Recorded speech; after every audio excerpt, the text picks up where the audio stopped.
the divine, of God, of Bhagavan, and of our own divine nature, and rest in that state of beingness, in that state of knowingness, awareness, which is pure, ever pure, untainted by any of our experiences, and our true home, the one resting place that we can always trust.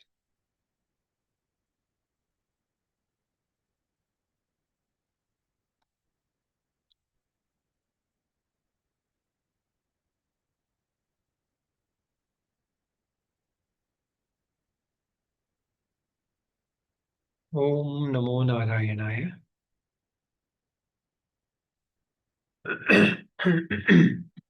So we have,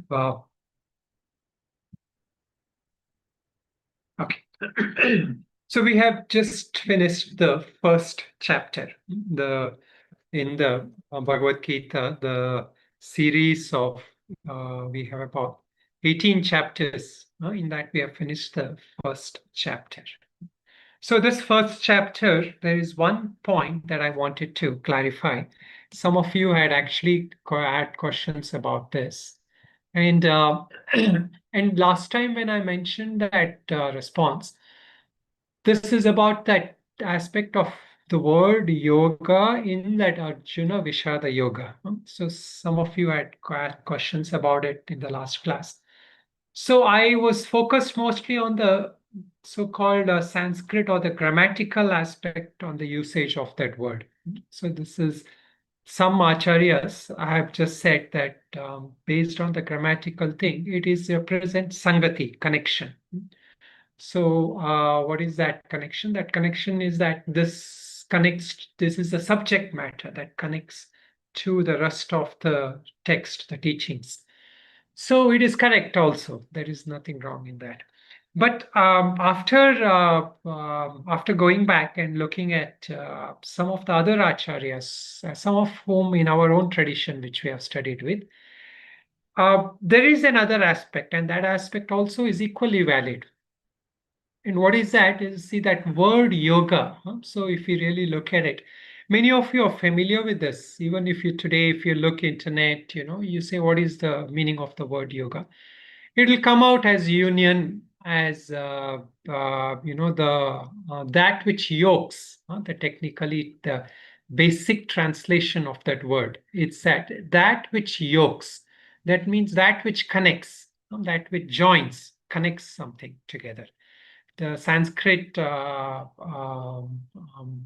derivation, etymology is, yujyate anena iti yoga, that which connects to something else, something, usually something higher, something deeper, something more profound. So that is yoga. So in a general, if you go to any normal yoga school also, they will tell you that. That is like the connection of the Jivatma with Paramatma. Or the more from a meditation and a Raja Yoga perspective, the connection of the mind with the Buddhi or the Atma. So this is also a normally used definition of yoga. So we can actually take that meaning here, especially in context of Arjuna Vishada Yoga. So what some of the traditional acharyas have explained in this is that, and this I've already explained, that what led to depression of Arjuna. So a normal person's depression can become a psychological liability and a problem. But the depression of Arjuna found solace because of the guidance of Lord Krishna, his guru. So that sorrow that led him to the jignasa, the questions, the inquiry, and that inquiry led him to that highest self-knowledge. So now, especially in connection with this, now we come to the second chapter, which is called Sankhya Yoga. Sankhya is among one of the darshans in India, of the Shad darshans. Sankhya darshan is one of the most ancient darshan. And until, especially at the time, the historical time which we say the Gita was given out, the main philosophy that was prevalent is Sankhya philosophy. So in India, like the Sankhya philosophy has been the influencing philosophy for many contemplative traditions that came afterwards, including Buddhism and Vedanta, of course, and yoga. The actual philosophy of yoga derives from Sankhya. So many philosophies established, and the Gnostic, atheistic or the non-theistic philosophies also has some derivation in Sankhya. So now what Sankhya here represents for Gita is not the Sankhya darshan. The Sankhya in Gita represents the knowledge, the wisdom. And he in fact gives that highest knowledge of Vedanta itself in the Sankhya Yoga, which we will study.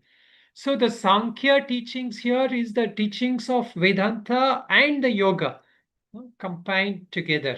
So we will see a lot of that things, because uh, right away Bhagavan goes to the highest knowledge. So of all the chapters in Bhagavad Gita, the Sankhya Yoga is the most sublime and profound knowledge that is given. Some people say that second chapter is one of the most important chapters. And of course, knowledge was also given in other chapters, like there are some very deep chapters, such as the last chapter also, this Moksha Sannyasa Yoga, and the 13th chapter, 15th chapter. So they're all important. They're all very deep. But right away, he shifts to that highest supreme knowledge.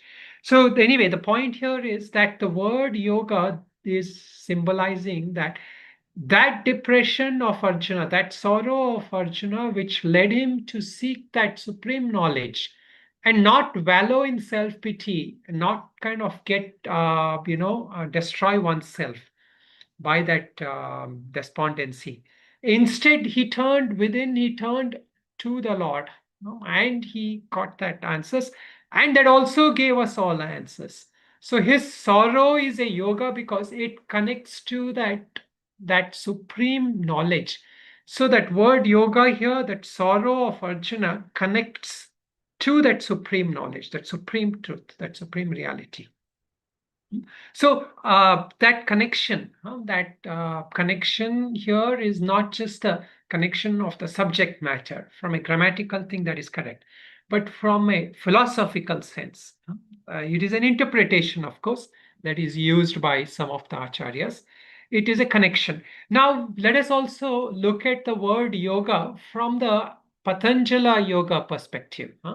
So Sage Patanjali says that, anybody remembers what is the Sage Patanjali doesn't say that actually, but in the Bhashya, which of Patanjali Yoga Sutra, what is the definition of yoga? Anybody remembers? Sage Patanjali Yoga, also yoga chitta vritti nirodha. correct. Yoga Chitta Vritti Nirodha. That is the second sutra. But the Bhashya actually gave another definition of yoga. Huh?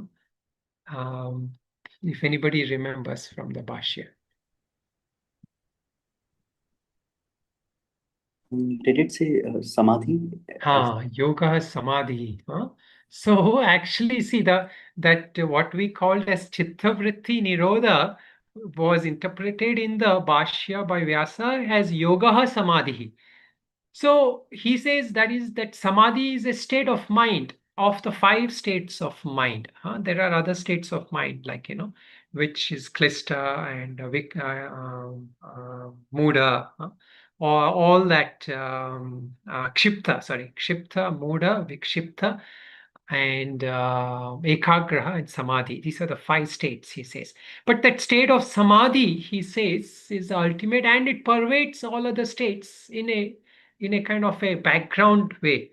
So here, that what is the sorrow of Arjuna led him, or we can also take it that way, although from a Vedanta, people will not necessarily take this explanation, but from a yoga perspective, we can take that because of this, he got the highest teachings. He got the highest Raja Yoga, Bhakti Yoga, Jnana Yoga, Karma Yoga.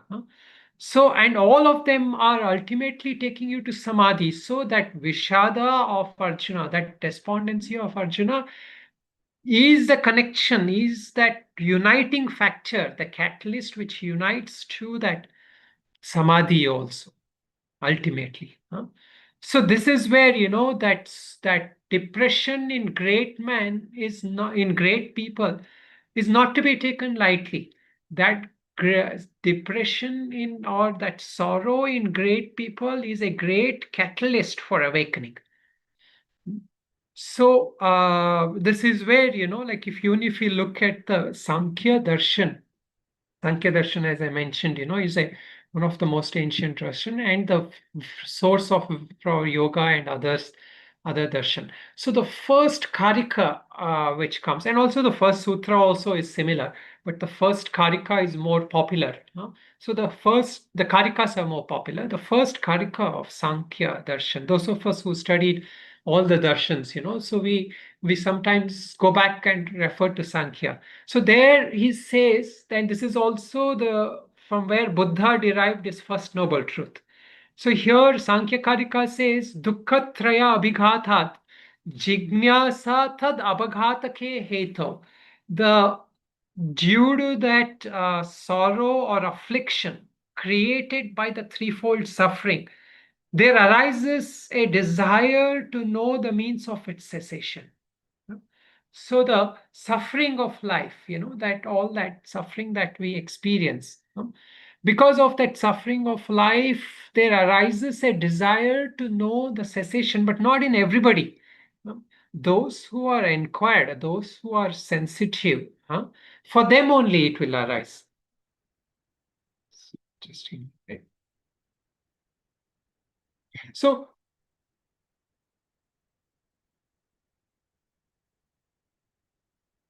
so here again, the um, um, sorry, just give me a second. We get a little bit of technical. Okay.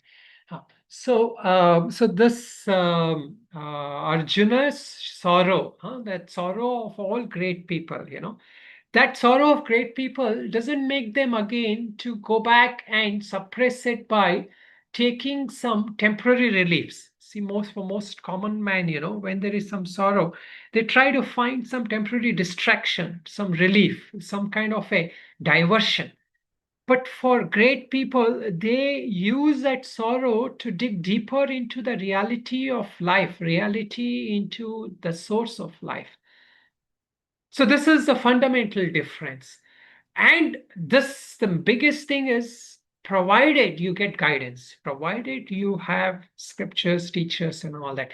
So in Arjuna's case, he had that fortune. Of course, it is not like a luck, we say. It is an earned fortune. He had that capacity, that capability, and he had earned it through his sadhana and many previous lives and all that. So that capacity to receive that and appreciate that knowledge, and gave him that supreme peace, that samadhi, we say, that supreme peace, that supreme knowledge, all came about as a process and a means of this. So this Arjuna Vishada can be philosophically, that yoga word can be used in that context as well. Okay. All right. So this point I just wanted to clarify, because the last class um, I didn't really kind of I didn't focus so much on this philosophical aspect of that. But I did mention that point, that what is a seeming problem became an opportunity for him, and a boon for all of us who are now able to enjoy these teachings. Okay, any specific questions on this or anything you can ask? Okay, so now okay, now I will just go through a bit about the final words which we discussed in the last class about this Om Tat Saditi. So I have discussed this briefly, but I'll just go through here. So now, how do we interpret these words Om Tat Sat? Because we will be saying this at the end of every chapter, we will say this Om Tat Sat. So here, These words Om Tat Sat, they represent the supreme reality, the Brahman, that supreme truth. Om, as we know, it is used in as auspicious thing, but it is also a pointer to the highest reality. Om Ityadekaksharam Brahma. So everywhere, even later in Bhagavad Gita, it'll come. Om is that supreme reality. Om iti etat sarvam. Like Mandukya also, it starts with Om. So there, that Om is that highest pointer. So here again, that Om. Tat is representing the Lord, that supreme reality. We use that word sometimes, Tattvamasi, that Mahavakya. So in terms of Bhagavad Gita, that Tattvamasi is also divided in some chapters. So the first 6 chapters represent one of that, and the next 6 represent one. The other words, the other 6 chapters represent another thing. This is also, does anybody remember what is the, I might have told other people. The first 6 represents Tat, Tattvam or Asi.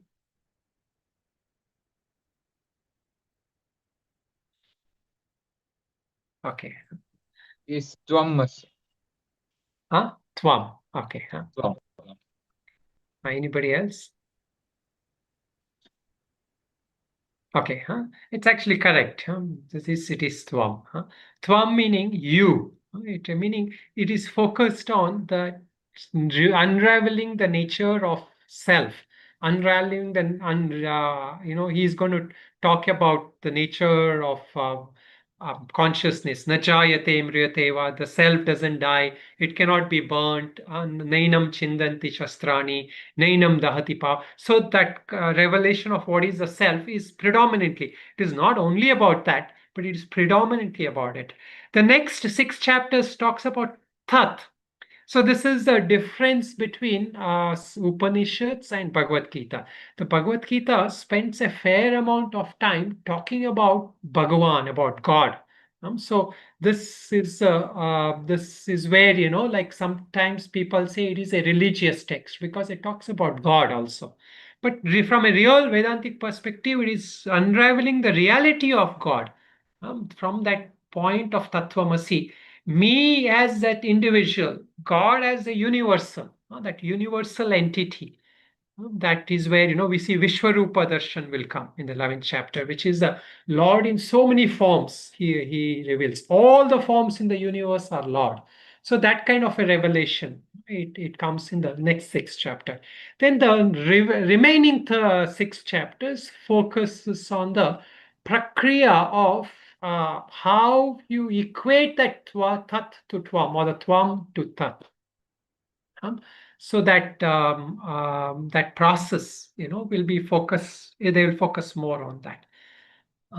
So anyway, we'll go more into that later. But basically, we can take it like this: the first 6 chapters are tvam pradana, the tvam pada pradana. We say for Sanskrit, meaning the word you. It is focused on the word you.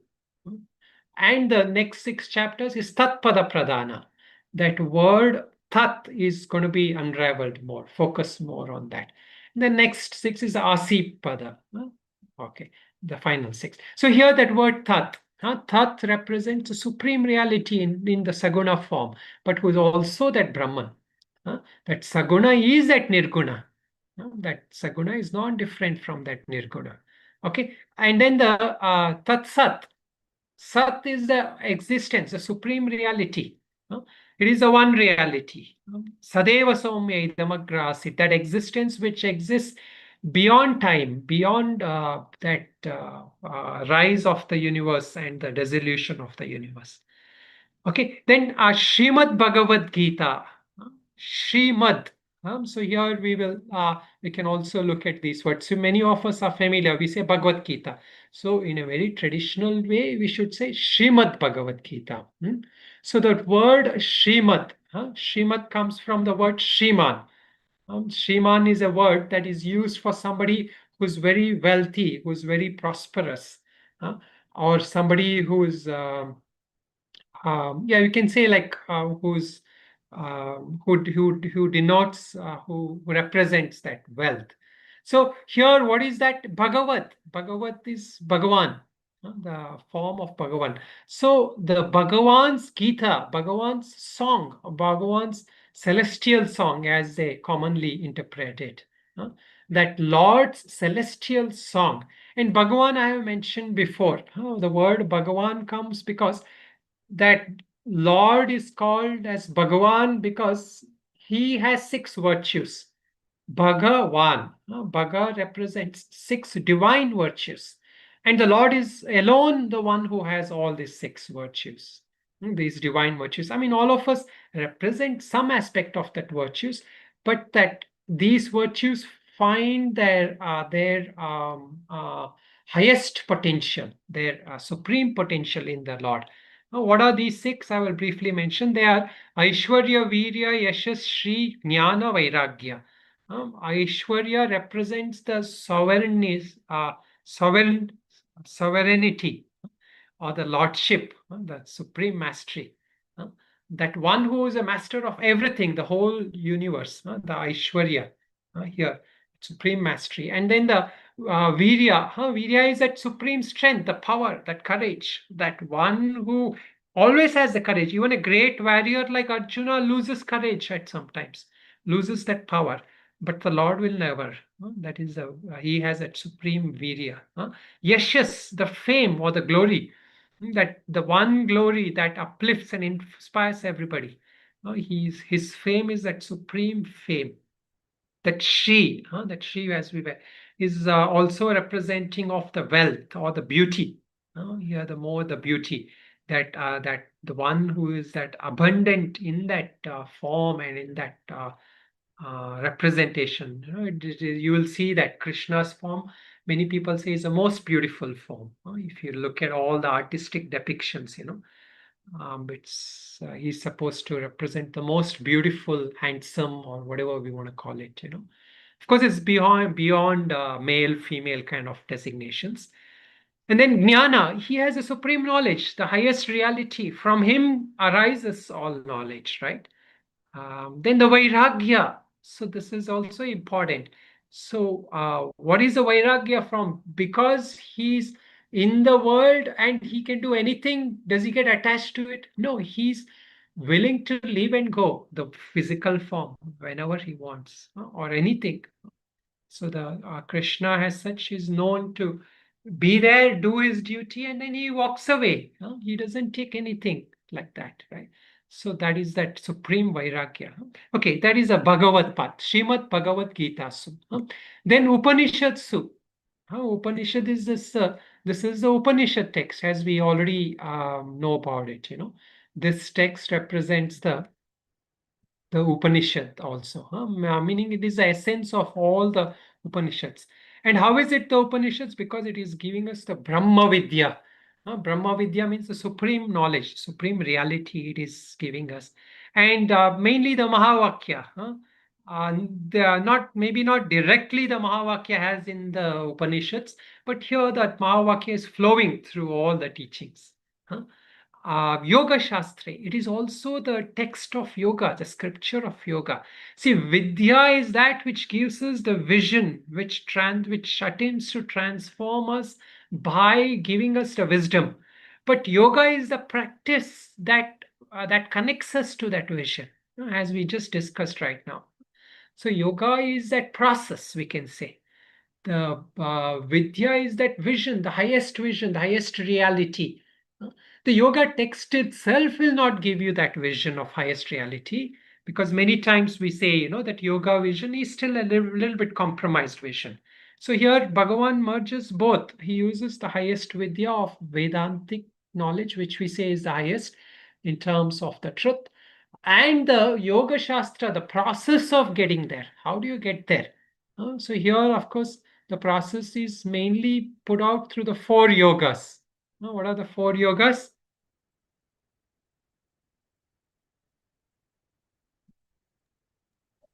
Karma Yoga, Karma, Bhakti Yoga, Ah, Jnana Yoga, and Raja Yoga. Raja Yoga, Raja Yoga or Dhyana Yoga. So these are the four different yogas, Yoga Shastra. Then, of course, Sri Krishna Arjuna Samvade. So this is the samvada, as we know. This is not a like the discussions. There are different kinds of discussions. There's jalpa, vithanda. I might have told this before. Huh? Then there is vada. So in the jalpa, it is establishing one's own thing. Huh? Like you establish your things. You're not willing to discuss. You're not willing to listen to anybody. Huh? So this is a debate style, which is even there in all philosophical schools. Even today, many of them engage in that. Then there is vitanda. You try to negate others by you don't propose anything, but you're there to just refute others. And then there is the vada. Vada is a discussion. Discussion is let us find out what is the truth, what is the reality. But here it is not just vada; it is samvada. There is a difference also in Vada and Samvada. Vada is like two people can sit and discuss and say that, okay, maybe I'm right, maybe I'm wrong. Maybe you're right, maybe you're wrong. So that is a healthy discussion. That is nothing wrong with that. But here it is a Samvada. Samvada meaning that Shishya and Guru are discussing. The Shishya is predominantly interested in learning from that Guru. He's not here to try to refute the Guru or to correct that Guru, because that source of knowledge from which the Guru is connected is a tradition. That tradition is flowing through that. So the if we try to correct the Guru, then we lose out. So this is the Guru may correct and say, okay, fine, before your convenience. But the reality is that if the tradition is there, that following is there, then it has to be a samvada. Then we say the knowledge will flow from the higher echelons to the lower, just like how the water flows from the mountains to the plains. So that is a samvada here, that discussion. So you can ask questions to the teacher or the acharya, but it is a Arjuna Vishada Yoga Nama Pratamodhyaya. So this we discussed. This is the Arjuna Vishada Yoga, the name of it called. In Pratamodhyaya, this is the first Adhyaya. Okay, all right. So this is the thing. Okay, now we will come to the second chapter. So second chapter, the name of the second chapter I mentioned is the Sankhya Yoga. So this we will look at today, the Sankhya Yoga. All right, so we can just start with the just one more point before I forget that so the Om Tat Sat I mentioned, right? Some of you might wonder, why do we say at the end of every chapter? So there is a reason why Om Tat Sat is mentioned in the end of every chapter, and this we will understand better when we come to the 17th chapter. So hoping that all of you have the perseverance to last until 17th chapter. But I will just give you a brief gist. What is it? Is that the Om Tat Sat is Bhagavan says, if you are doing some good things, such as he gives examples like yajna dana tapa. Yajna means sacrifice, something you're offering, something you're sacrificing. Or yajna dana, or your charity, you're giving something, either to relieve social poverty, or you're giving it to some teachers or some institution, ashrams, spiritual purposes. So all that is also dana.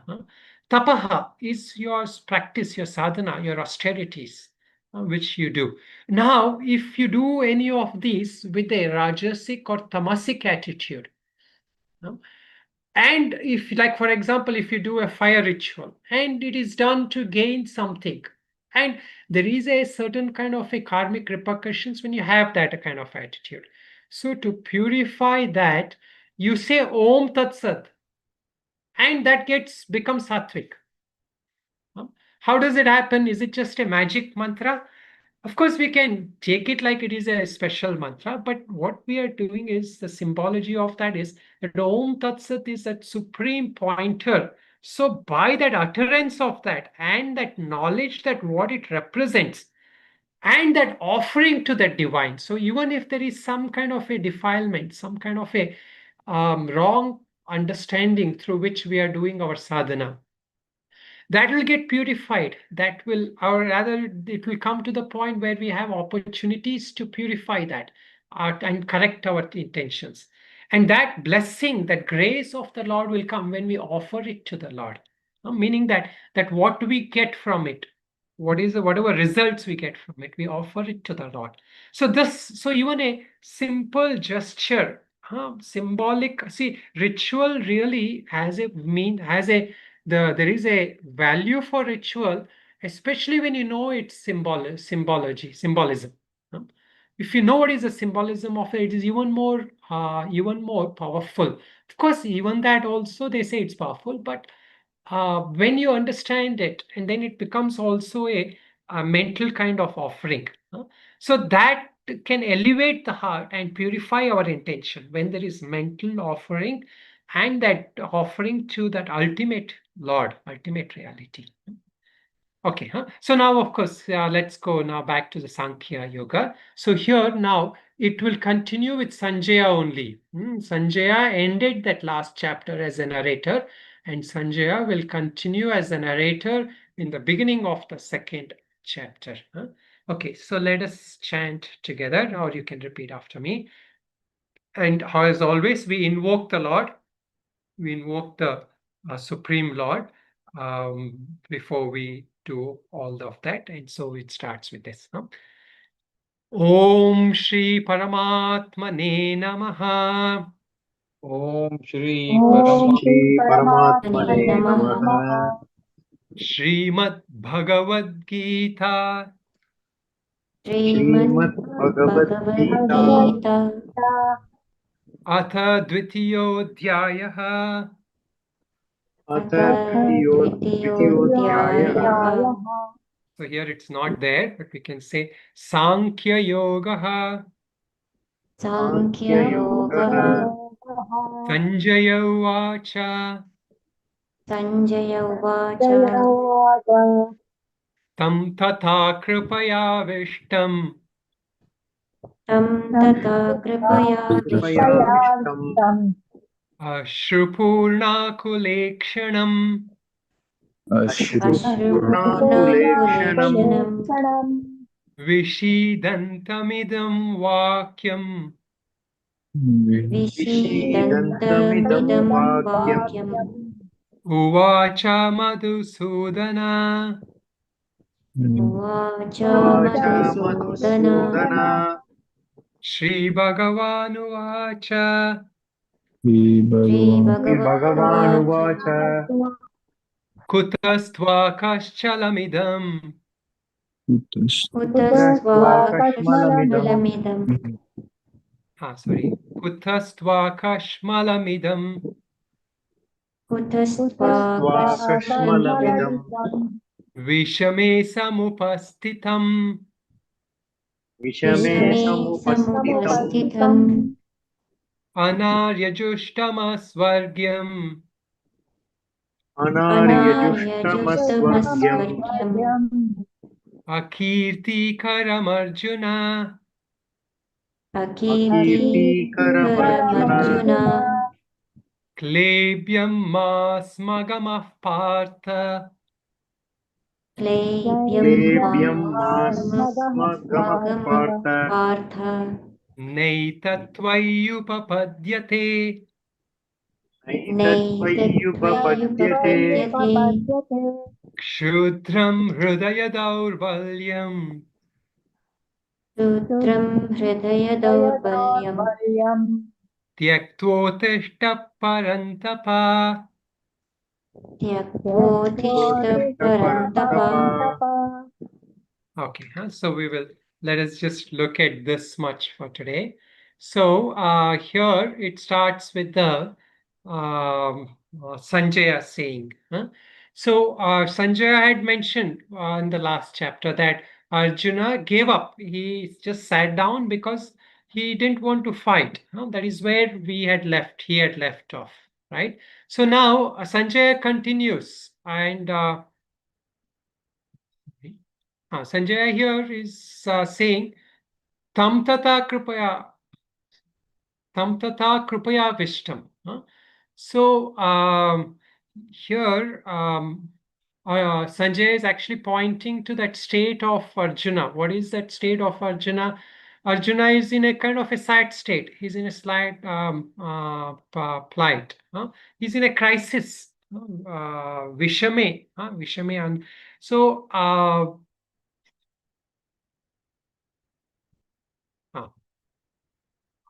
I'm sorry, he's Kripaya wisdom. So he is overcome by compassion here. So what is that? How does he look like? What is this represent? Ashrupurna akule ikshanam. So his eyes, ikshanam is what has happened to his eyes.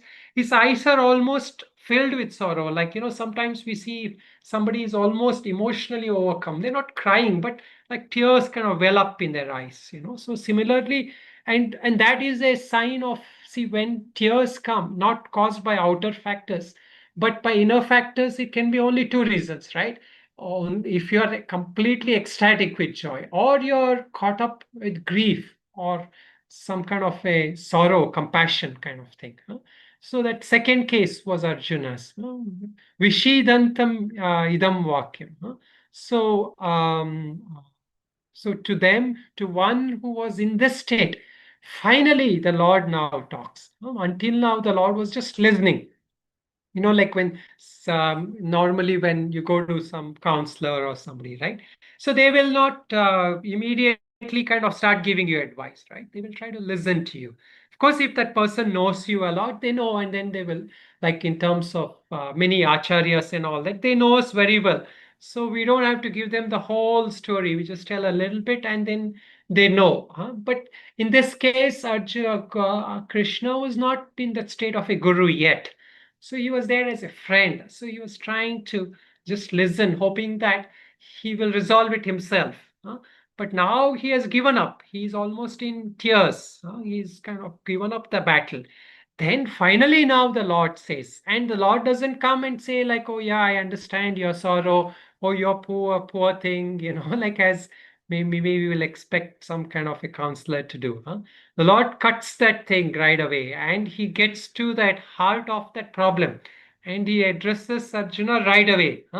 He says, Kutasva kaschalamidam vishame samupastitam. At this crucial moment, at this crucial stage when you have to do your duty and everybody is depending on you and you have to fight this war, you are overcome with the situation.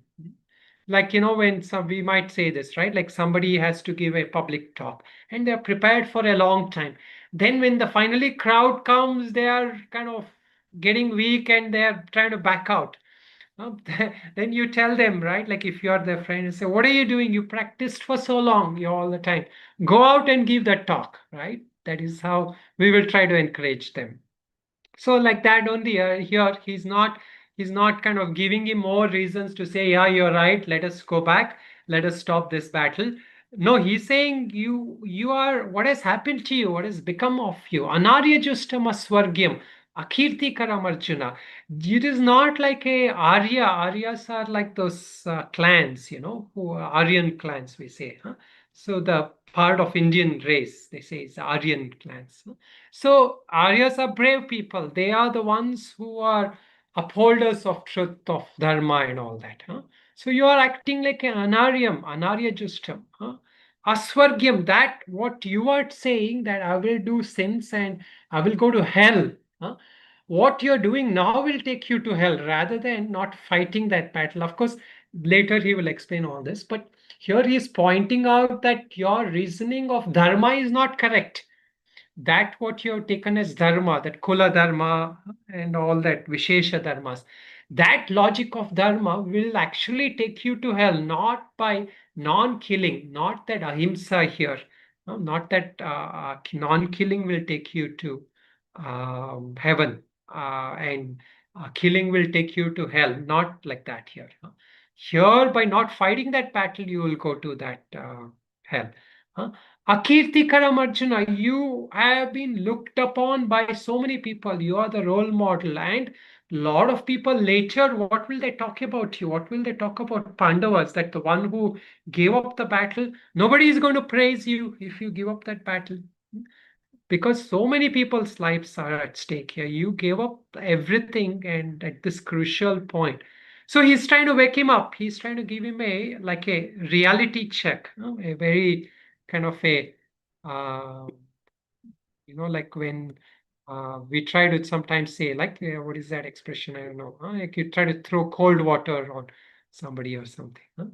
Then he goes on to say in the second mantra, third shloka, Klebhyam masmagam of partha, netatyupapapadyate. Don't give in to this kind of weak-heartedness. Of course, literal translation, Klebium is unmanliness, but it is not like in that sense of like, unmanliness as, but it is like that weak of not willing to fight, not willing to stand up for what is right, or not willing to face, face things in their face. Don't give in to that kind of weakness. Don't give in to that kind of way. So, sometimes what happens is when we are caught up in self-pity, when we are caught up in that kind of state of mind, we are too caught up that we cannot see that thing, that there is no strength in us to face life. We want to run away, right? And everybody faces this. So that thing he's saying, it is your weakness. Don't give reasons to justify it. You're giving a lot of reasons to justify. Yeah? And Shudram Hridaya Daurbalyam, weakness of the heart. This is the Daurbalyam. This is that kind of weakness in you, not willing to. Tyaktvotishtha Parantapa. This word Uttishta. Many of us are familiar, many with Upanishad shlokas. Uttishtaha Jagrata Prapyavaran Nibodhata. It is a very famous slogan. Of course, made famous by Swami Vivekananda. And he, of course, changed the translation there a little bit to make it more inspiring. It says, arise, awake, and stop not till the goal is reached, right? But the real translation is that arise, awake, and go to that one who will give you that truth, that reality. Don't wait any longer. So that was, so here that same uttishta, meaning get up, not just physically, mentally, emotionally. Also, you have to get up and fight this parantapa. He uses the word parantapa, meaning the one who is destroying all that force, all those enemies, who has that capacity. Because see, Arjuna and Bhima were the two greatest warriors on Pandavas from the Mahabharata side. It was based on the strength of these two warriors that everybody feared them. So the whole Pandavas kind of strength lay in these two people. Similarly, in case of Kauravas, more than Duryodhana, they were like these warriors there, like the Bhishma, Drona, Karna, and all these people. So those were the most famous warriors. So similarly here, Arjuna and Bhima. So Arjuna was, of course, the more important one, because he was an archer. He had that skill of archery, and he has a lot of um, vidya to back that up. Okay, so this is the mantra. Now, just a couple of points, and then we will open up any questions people have. Okay, so here now what is happening is we will look at the Mananam next class, but in the Mananam shlokas, in that what I had put out there in the or the contemplations, how to think about this. So basically, what happens in our life is that the outer conditions of life, that invoke some kind of an inner kind of uh, response from us. So this inner response, if it is like too weak, then what happens? I mean, if it's based on some past memories of defeat, failure, and all that, right? So then immediately we will start thinking, oh, I will lose. So this is where, even for a sadhaka, this condition of self-pity, oh, I cannot do this, sadhana, I cannot get up in the morning, I cannot practice this, I cannot study this, or there is Sanskrit in all this, why should I study? See, all this is like a where we are trying to give into that weaknesses, that we are losing out that essence. So that is where, like again, the other thing is also like we are not willing and receptive to open to people who are well-meaning. So that if you're too sensitive to shut out that corrections. We give up easily on our goals. So if we, and that becomes a habit, to give up easily. So sometimes what happens is like, of course, in spiritual life, we are not concerned so much about worldly success, but sometimes success, just doing things completely well, done it well, and to get success, work towards success, giving everything, even in material life, it is a good attribute, it is a good quality that will help us to carry on, to have that determination, to achieve that success. There is nothing wrong with that. That will help us also in spiritual life. So yeah, so that is the main thing, that giving into doubts, self-pity, temptations, and all this. Of course, not just psychologically, we don't want to discuss about it. It's more from a spiritual perspective. We have higher goals.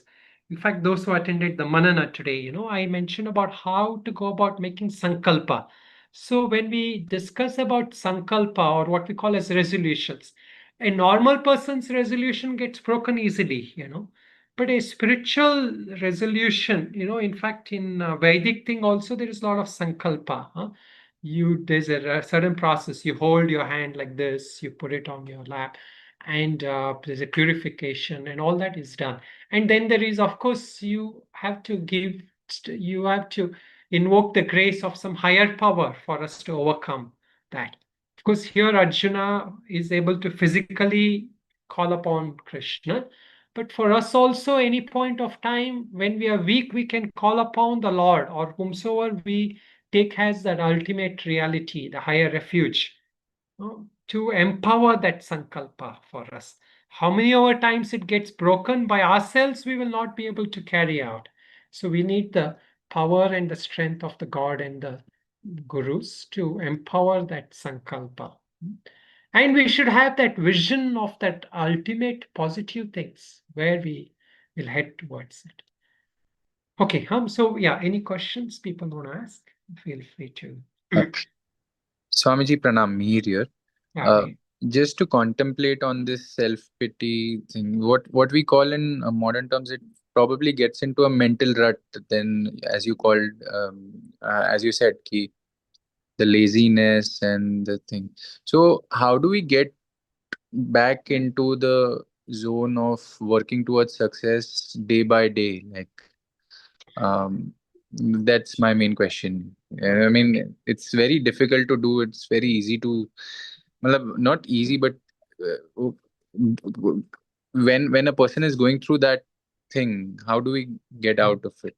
That's my Okay, main so question. here, Mihir, I will not focus so much about those kind of immediate solutions, because what are we doing here is mostly trying to focus on the text, study, where that knowledge and that wisdom becomes like a process. Like here, what we are focusing is that when we talk about Arjuna's self-pity, we can say that, of course, psychologically, everybody goes through that. And what do we do? How do we? So it's not like a quick solution we are looking for here.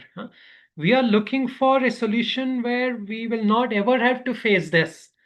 This is a spiritual way of resolving things. Knowledge, deep study of texts, contemplation on that, regular practice. So how does all this, what do all these do? These are all there to remove these kleshas. So this is a kind of klesha. This is a kind of a negative things. So we will not focus on addressing one klesha at a time from a spiritual perspective. So that is where, the difference comes between the general psychology and the yoga psychology. The general psychology, we will look at some temporary solutions. Okay, do this. Of course, in yoga also people say, like, okay, do this pranayama, do that asanas. They will all have an effect. But here we are looking at the permanent resolutions for all this. Thank you so much. Anybody else? Yeah, Michael. Thank you, Swami. I just wanted to ask a question on something that you said in the beginning of your teaching on chapter 2, which is the relationship between Sankhya and Vedanta. using the title of this chapter not understood as one of the darshanas, but as kind of an overarching knowledge that combines the darshana of Sankhya, so that kind of historical school of thought, and Vedanta. So that I guess my question is this: when the Gita uses the term Sankhya, we're to understand it comprehensively as that which the school of Sankhya brings and kind of capitulates or finds its ultimate design and goal through the Vedanta? Very good. Yeah, this is actually the point, which is, if you really look at the language that will come in many of the chapters of Bhagavad Gita, there is a historical connection with the Sankhya philosophy. Lot of words that the Lord will use, Purusha, Prakriti, and not just that, lot of words that he will use, will be explained in the context of Sankhya's terminologies. But what happens is, a lot of places, the Lord transcends the Sankhya philosophy. Like even when you come to Purushottama Yoga, he says that beyond this Purusha, there is an ultimate Purusha. Purushottama, he says, ultimate. That Sankhya never talks about that kind of Purusha. So that where does that come from? That comes from Vedanta. So this is what we say, the Lord was talking about the Vedanta as the philosophy, which, because it was not at that time available, at least in that form as it is available to us now. At that time, of course, the many teachers talked about that self-knowledge and all that, but only later when Shankaracharya came, it became a streamlined philosophy that we are all studying and calling it as Vedanta. So, in fact, he says in the thing later, I am the one who gave Vedanta in one of the shlokas. Later. So he does refer all that, but so where, as you are coming back to that point, you're saying that terminology, the concepts, and the framework that is used, a lot of Bhagavad Gita is borrowed from Sankhya. But the essence of the teachings that the Lord gives can only make sense from a Vedantic perspective. So it's not easy to otherwise understand the teachings of Bhagavad Gita purely from Vedanta or from yoga. Can I just ask for clarification? There's a lot of, obviously there's a lot of different schools of Vedanta, right? There's Correct, yeah. Dvaitic and Ramanuja school. So when you say Vedanta, can we just, for the purposes of our class, should we think Advaita? No. Yeah, actually No. here is yeah. So all of them actually have taken Gita and made sense of it. So whether you talk, see, how does one become a Vedanta Acharya or a tradition, Ramanujacharya or Madhvacharya, Valla, how did they establish they had to write a commentary on Bhagavad Gita. So first one who wrote that was Shankaracharya. So he became like the benchmark. But now what happened is every tradition, in order to establish that reality, so they had to also explain that their own way of what is Tat, what is Tvam, and what is Asi. So they all also came up with their own version. So it is not just Vedanta as in Advaita Vedanta. So Vedanta, even if you take about like how ISKCON or somebody would do, they also take it in that context that Bhagavad Gita is the essence of Vedanta Shastra. They translate it in that way also. But that is where the difference is. What is different is that here when we say that Aikya, that Aikya here we're saying is that I and God, that essence is one. That is the Advaita Vedanta's thing. But in their thing, it is not like that. That Saguna and that supreme transcendental God are one. That Aikya is at that level. You can never become God. You can never become one with God. From a pure Dvaita, although Ramanujas is a little more on this one. So there are all these variations with the traditions. So the teachings of Bhagavad Gita is extracted as essence of Vedanta for all the Vedantic acharyas. Okay. Anybody else? Any brief question? Quick question. Is it, can we say it as like what you mentioned, the last sentence, the essence of Vedanta, rather than Yeah. specifically like Vedanta itself, or just essence Yeah. of Vedanta?